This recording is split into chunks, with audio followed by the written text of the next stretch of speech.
சுவையான ஆம்லேட் எப்படி செய்வதுன்னு பார்க்கலாம். ஃபஸ்ட்டு பச்சை மிளகாவை சின்ன சின்ன துண்டுகளாக நறுக்கி வச்சுக்கோங்க. கூட மஞ்சள் பொடியும் மிளகாத்தூளும் எடுத்து சைடில் வச்சுக்கோங்க.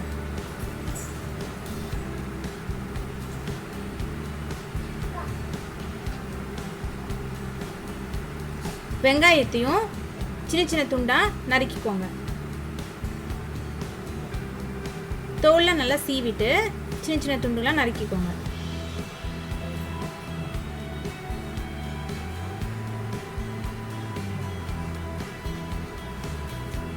சின்ன சின்ன துண்டாக நறுக்கினா இன்னும் கொஞ்சம் நல்லாயிருக்கும் டேஸ்ட்டு.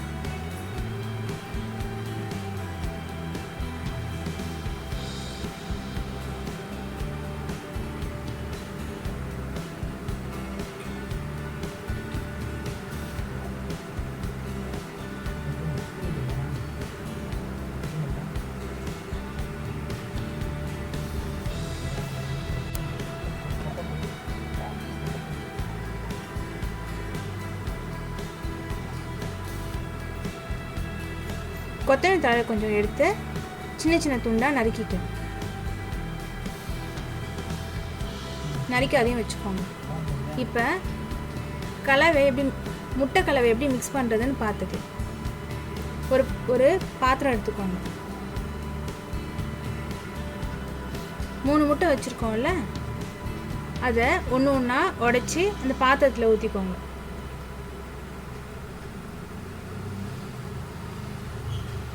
உப்பையும் எடுத்து வச்சுக்கோங்க சைடில். இப்போ முட்டையை ஒன்றுனா உடச்சிக்கிறோம்.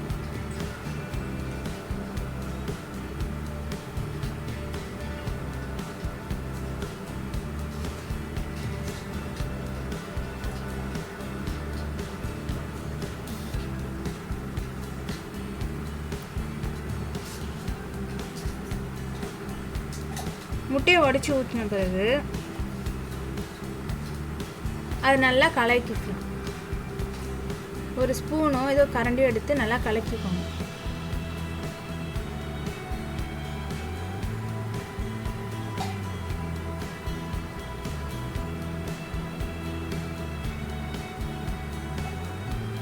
முட்டையை நல்லா கலக்கின பிறகு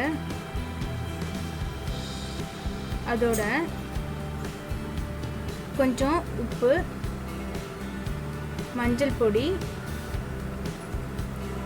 கொஞ்சோண்டு மிளகாய் தூள் சிறிதளவு எடுத்துக்கணும். உப்பு தேவைக்கேற்ப எல்லாம் போட்டு நல்லா கலந்துக்கோங்க. நல்லா கலந்த பிறகு நம்ம அங்கே தட்டில் வந்து நறுக்கி வச்சுருக்க பச்சை மிளகாய்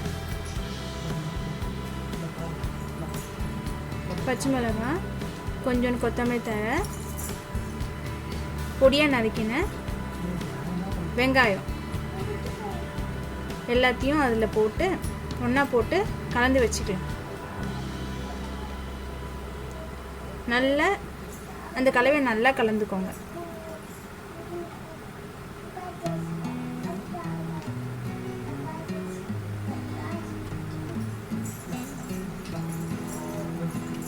இப்போ கலவை நல்லா கலந்த பிறகு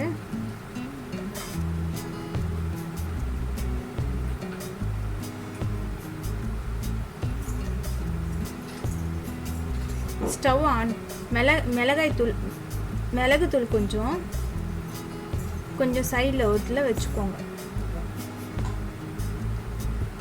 அது மேலாட்ட தூவுறதுக்கு யூஸ் ஆகும். அதனால் அது கொஞ்சம் எடுத்து வச்சுக்கோங்க, மிளகுத்தூள். இப்போ ஸ்டவ் ஆன் பண்ணி தவாவை சூட் பண்ணிக்கோங்க. தவா நல்லா சூடானதுக்கப்புறம்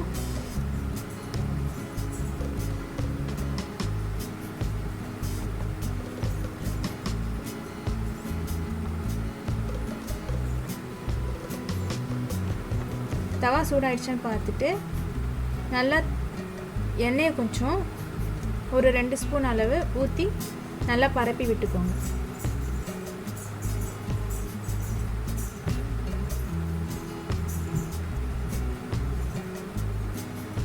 அதுக்கப்புறம் நீங்கள் வந்து கலந்து வச்சுருக்க கலவையை எடுத்து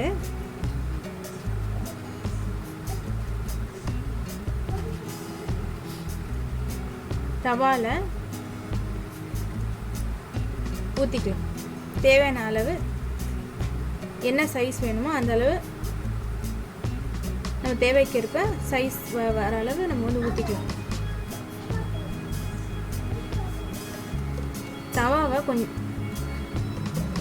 ஸ்டவ்வை வந்து கொஞ்சம் சிம்மிலே வச்சுக்கோங்க. ரொம்ப தீ இருந்தால் அது அடியில் வந்து கருகிடும். அதனால் கொஞ்சம் மிதமான சூட்லேயே வந்து சமைக்கிறது நல்லது.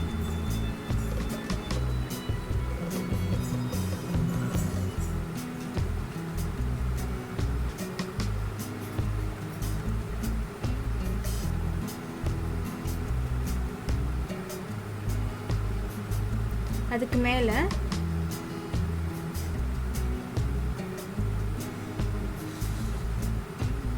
மிளகுத்தூள் வச்சுருக்கோம்ல, அதை கொஞ்சம் மேலாட்ட கொஞ்சம் தூவி விட்டுருங்க.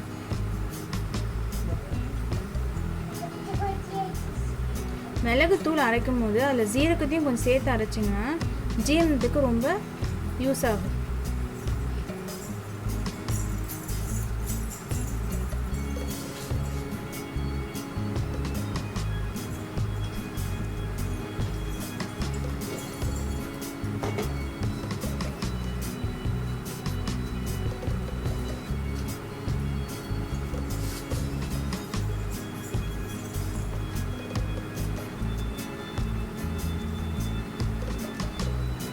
இப்போ வெந்துடுச்சான்னு பாருங்கள்.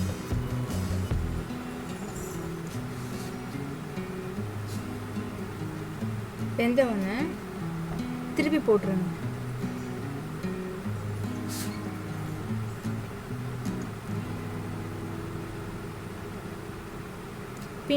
இப்பயும் கொஞ்சம் லைட்டாக தூவிக்கலாம் மிளகுத்தூள்.